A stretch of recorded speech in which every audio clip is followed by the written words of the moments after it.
Welcome back to yet another Talking Lamar. On today's episode, we're talking about one of the biggest action stars of the last 47 years, Sylvester Stallone. What are you talking about? What are you talking about? Sorry, I forgot what I was talking about. What are you talking about? I am talking to you. That's just what I was talking about. It's Talking Lamar.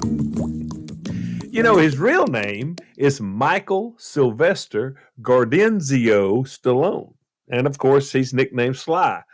He was born in Hell's Kitchen in New York City on July the 6th, 1946, and he has a brother, Frank.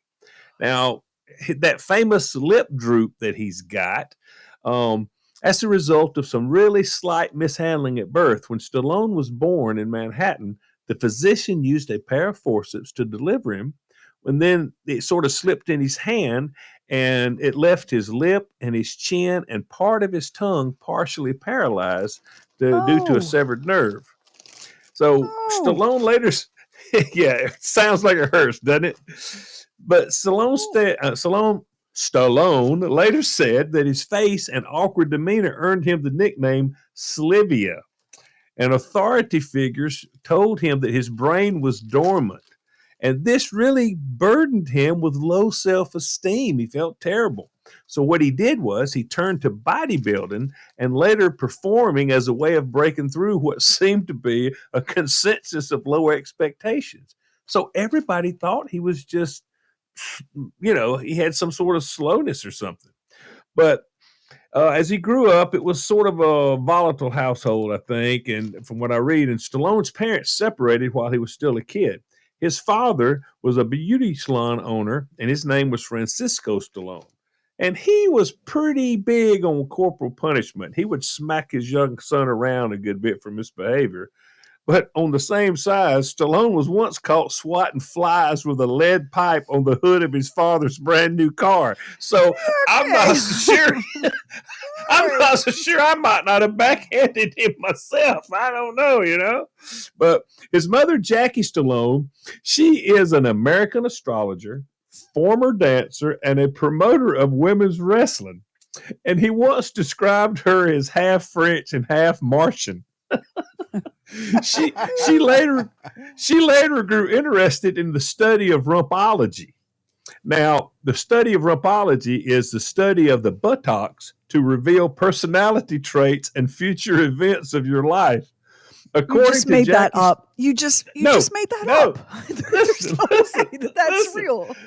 According to Jackie Stallone, the left and the right buttocks reveal a person's past and future, respectively. And so she also says, to explain this, the crack of your behind corresponds with the division of the two hemispheres of your brain. So your butt and brain look alike. They're split in half. But is that where the expression your brains are in your ass comes from? Maybe Jackie Stallone's onto something, Lamar. Now listen, she's not. I'm sorry. I'm just gonna need you to tell me this again, because I want to make sure. I feel like I've tried everything to improve myself. Okay. I want to make sure. Tell me again. Think about it. All right, this makes perfect sense. The left half and the right half of your butt, they correspond to your brain. You have a left brain and a right brain. You got a left buttock and you got a right buttock. So if they can look at your butt, they can tell things about you and foretell what's going to happen to you in the future. Okay. I can't say it with a straight face. I'm working with you. I am. I'm trying. She's got some backup. There's according to this blind German clairvoyant, and he's also a rumpologist. His name is Ulf Buck. And he says an apple-shaped muscular bottom indicates someone who is charismatic, dynamic, and very confident and often creative. Evidently, baby got back. I mean, I don't know. But he says he also claims that even though he's blind, he can read people's futures by feeling their naked buttocks. Oh, I bet he can.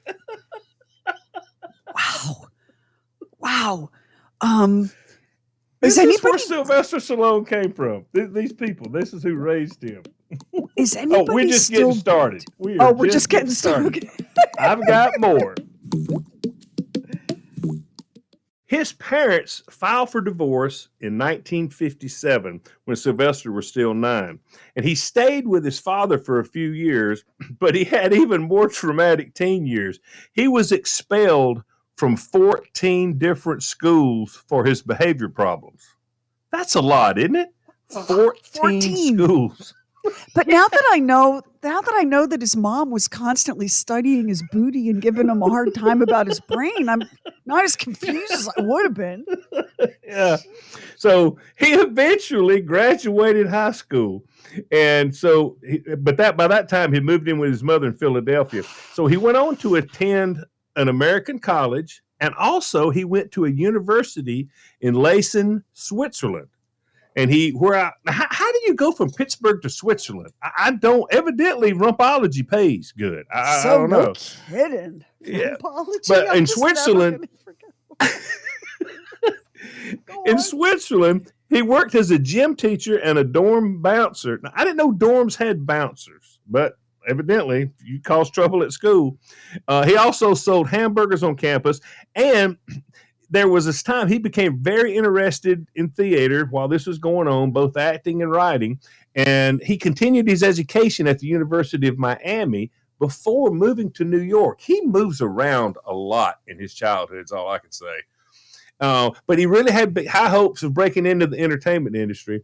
And so he was auditioning for parts all over the place. And he also worked as a movie theater usher, and he cleaned lion cages at the zoo. Now, he was fired from the movie theater for trying to scalp tickets to a customer because, unknown to him, the customer he was trying to sell them to was the owner of the theater. He had a life of crime is not set up for him. I mean, he's not going to be any good at it. But while he was struggling to make it as an actor, he was talked into making an appearance in a movie called Party at Kitty and Studs. It was a 1970 softcore adult film that was not as explicit as other sex films, but it still required him to appear in the nude. And he was really hesitant to do the movie, but he was sleeping in a bus shelter at the time, and they paid him $200 for 2 days of work. And Stallone said, it was either do that movie or rob somebody, because I was at the end of the rope. He said, I had nowhere else to go. So that made him on a little bit further down the line. And after the success of Rocky in 1976, there's the film producers of the movie, they renamed it The Italian Stallion and re-released it. And in 2010, a 35 millimeter negative of the film and all the worldwide rights to it were auctioned off on eBay for $412,000.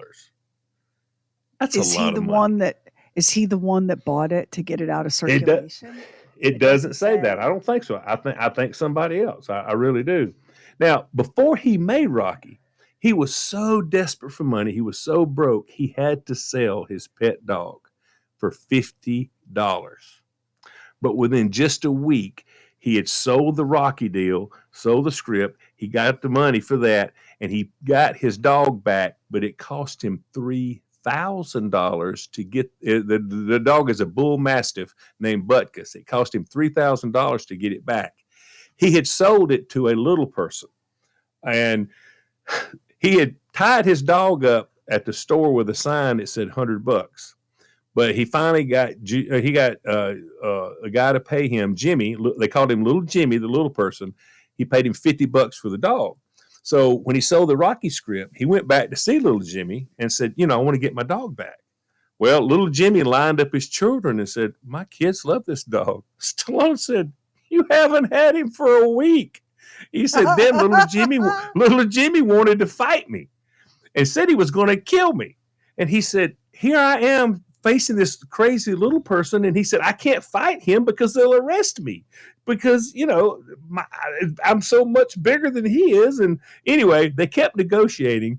So $3,000, a few threats, and he gave him a role in Rocky. Little Jimmy was in Rocky, the first film. He said he finally got his dog back. So, and I looked this up. I found the spot. I found the scene where little Jimmy was in, and he just has a couple of lines in the movie, but that's how we got the dog back.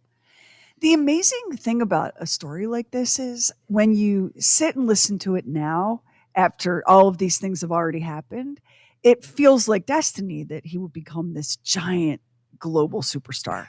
Like this life that he's had. It just feels like from the moment he came into this world with so many things stacked against him, and then the rumpology thing. Like I don't even know where to begin with that. I mean, it's like he's been paying his dues his entire life. Yeah, and he's, I never knew that about that issue. That it's really an accident when he was born that happened to him. Yes, I always thought that he looked like one of those ancient Roman marble warrior statues. He does. Do you know where I first heard that story? The very first time I heard the story about the forceps was on. I don't know if are you familiar with Paul Harvey? Yeah. The rest of the story. I've lost the Marconi to Paul Harvey, as a matter of fact. Yeah, okay. Paul was in his 80s. Well, you've lost it to so many people, I can't keep track. So don't blame yourself. Yeah. I've lost it to little Jimmy. In 2014, I lost it to Butkus, Stallone's dog. Like, who haven't I? And you know what? This year, I'm losing it to Stallone's ass because rumpology dictates he's the bigger star. So, yeah, Lamar. But I'll never forget Paul Harvey doing that. And he tells this whole story about this young kid, and he goes, and then he grew up to be Sylvester Stallone. And that's the rest of the story. I just loved it. I loved it. But anyway, now how he came up with the original Rocky, he saw Muhammad Ali and Chuck Wepner fight on March 24th, 1975. He took that as an inspiration. He went home and he stayed up for 20-something hours over a 3-day period and wrote the script in 3 days. So he started shopping the screenplay around. He was offered $360,000. But if he sold it to them, they had the right to use whoever they wanted to as a star. They were going to use either Burt Reynolds, Robert Redford, or James Caan. And Stallone refused. He would only sell to someone that would let him play the lead role. And Aaron Winkler offered him $250,000 for the screenplay and to pay him $35,000 to star in the film. But he got 10 points on the back end based on total gross revenue. So when it was all said and done, Stallone came away with close to $2.5 million, which is a lot, but it's nothing compared to what he would have made had he retained the ownership and the licensing rights for the entire franchise. Because think about it. He never owned any Rocky movie or any of the Creed movies. He only got paid for writing and directing and acting in that. He didn't own any of the movies. Which feels shameful to me because that is his 100% creation. Oh, yes. Yes, it really is. But listen, Erwin Winkler, I think, is who owns it. Mm-hmm. Yeah, or I mispronounced that. Yeah, Erwin Winkler, yeah. And he went on to do a bunch of stuff, too. But listen, let's don't feel sorry for him. Not too bad, because he's obviously had a long and lucrative career as one of the biggest action stars in the history of movies. He has a net worth of over $400 million. In 1976, it was the highest grossing film. It won 3 Oscars, one for Best Picture, one for Best Director, and one for Best Film Editing. Now, there are 6 Rocky movies and 3 Creed movies in the franchise. When you put them all together, they've brought in $1.5 billion with a B. That's pretty big money. Yeah. In 2015, Stallone, he reprised his role as Rocky in Creed, and it earned him an Academy Award nomination for Best Supporting Actor. And he's also had great success with the John Rambo character. There are 5 movies in that made $518 million. And then another franchise that has done very well for him is the Expendables, 4 movies for a total of $830 million. So he's done really well.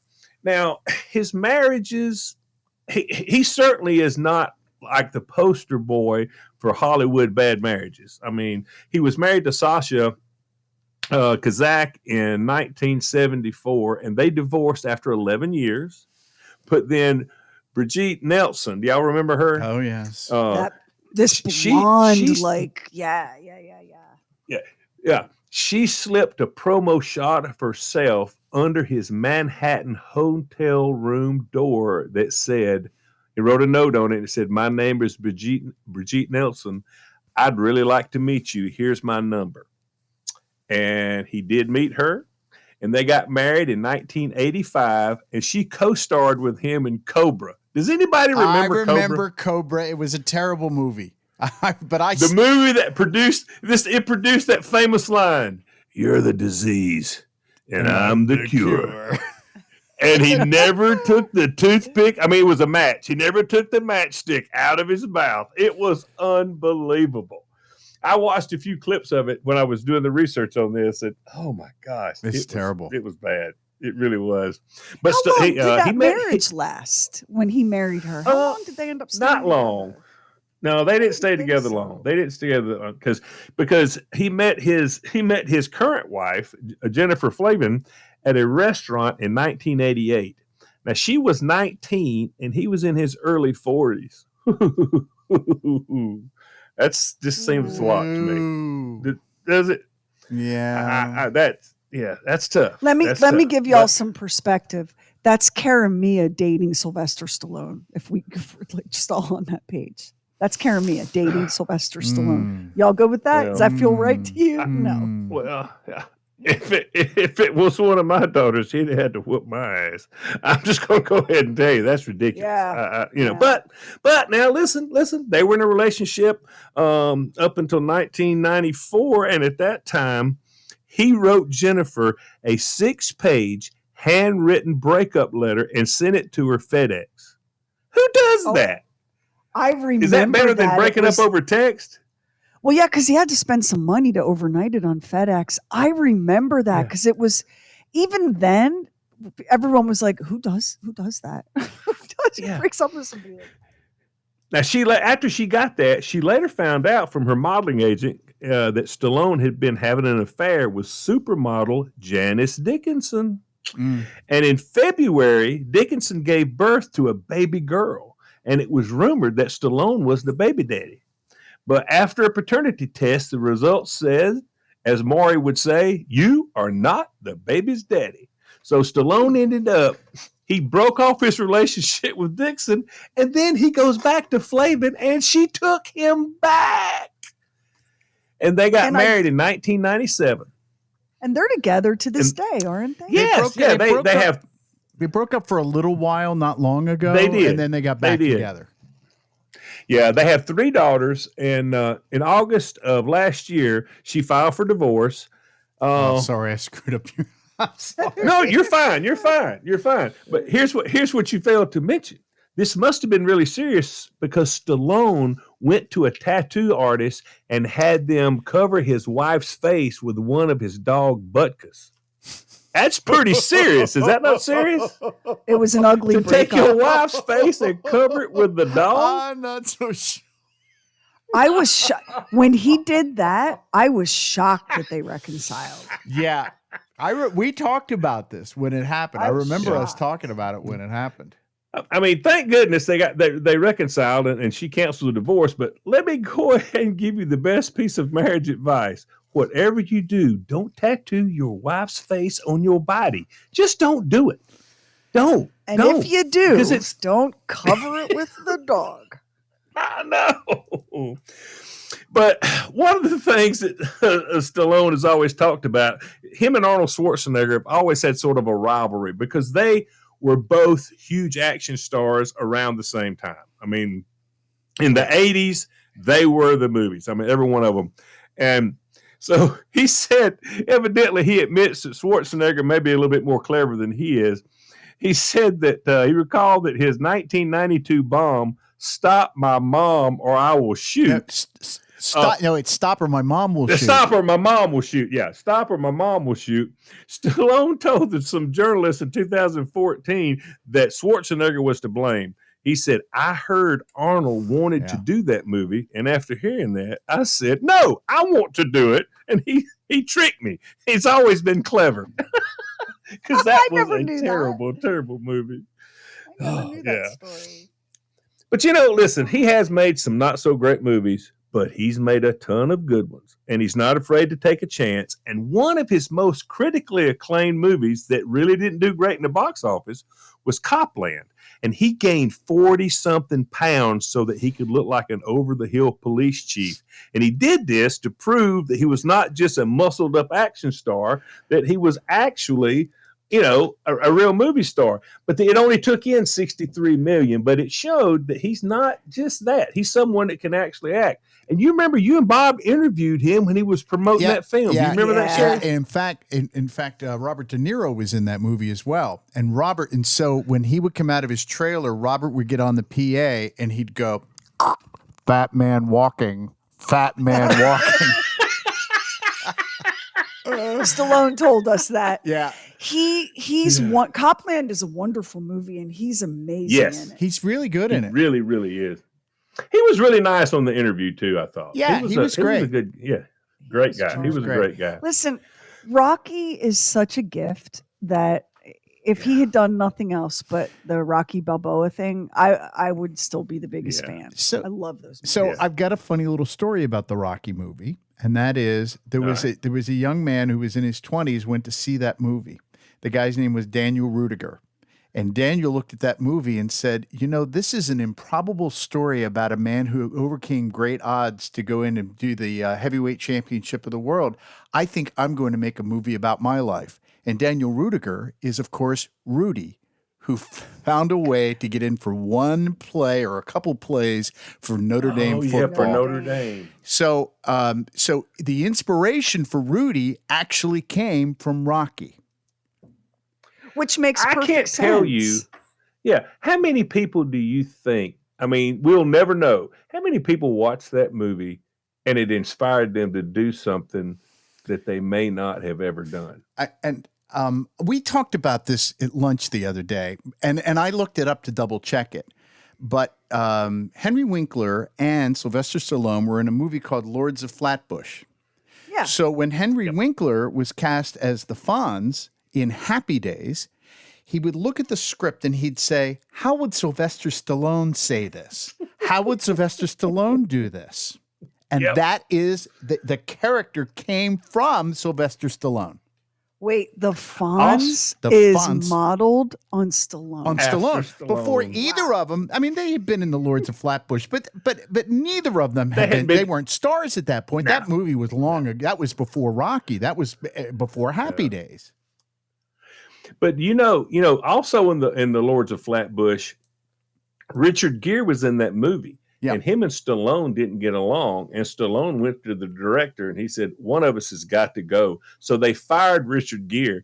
And he said, to this day, Richard Gere does not like him. They do not get along. Well, looky. And he had some great things to say about Henry Winkler. He said he was just such a great guy. I think they were really good friends. So you would think, let this Richard Gere thing, you would think Richard Gere's had so much success that he could let it go. Yeah. But let's be real about human nature, and especially in a business like this where luck and timing is as much a part of it as anything, right? Getting him fired from Lords of Flatbush could have cost him everything. Now it didn't, but it could have. And I'm surprised because Richard Gere is a Buddhist and he's really not attached to human ego and stuff. I'm surprised he's still holding on to that. Here's the other thing about that, though. Maybe getting fired from that put him in the path of something else so where he's at is fantastic. So now if he was still in the gutter somewhere, I could see him maybe being bitter. But he should be past worried about that. I mean, they should be laughing about that. Yeah. Yeah, I am. I am sort of shocked at that. Well, it's about time to wrap this up. Stallone has had a huge career, and he's had a big impact on the movie and entertainment industry. He's still not done. Hold Yeah. up, talking Lamar. Can you tell me one more time, like your butt and your brain? Two halves. They're both two halves.